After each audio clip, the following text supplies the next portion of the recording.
South Carolina lawmakers hit pause on redistricting today. State senators voting down a proposal backed by President Donald Trump to redraw congressional maps ahead of the 2026 midterms. While the effort is stalled for now, the issue could still shape future elections. WJCL 22 News' Kirsten Maselka joining us live in the studio to tell us about what happens next. That's right. This all comes down to the fight for control of Congress in November, with President Trump pushing redistricting efforts across the country to help preserve the Republican majority. South Carolina is one of several states caught up in that push, with some GOP leaders looking to flip the state's only Democratic-held seat. But today, state lawmakers stopped that effort, at least for now.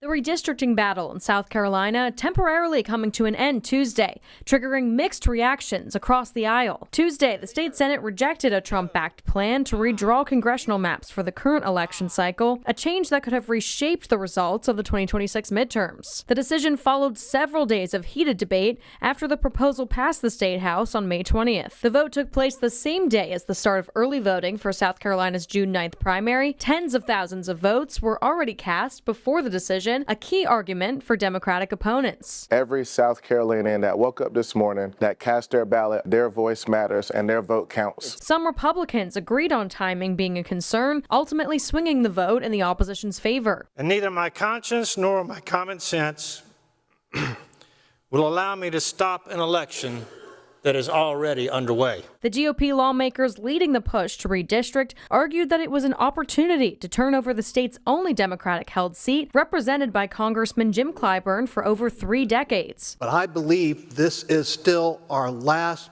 best chance to pass this map. In a statement, South Carolina Governor Henry McMaster said he's disappointed the state won't attempt to overturn Clyburn's seat this year, but also saying he's confident it will happen down the line. Clyburn criticized the plan ahead of Tuesday's vote. This is probably the most egregious map I've seen since the 1890s. To say to the 29% of African Americans, the 43% of Democratic voters, you are not deserving of a single member of Congress. The decision means the current maps will stay in place for the 2026 elections, but the proposal is not off the table entirely. Lawmakers pushed it to the next legislative session, and analysts say whether it moves forward may come down to how far Republicans want to go. There might be some concerns and hesitancy on part of, say, maybe the Senate Republicans say we would prefer to have a 6-1 that we're pretty sure of in terms of having 6 Republicans. Trying to get greedy, trying to go for 7, that might blow up on us. And then, even if they do go.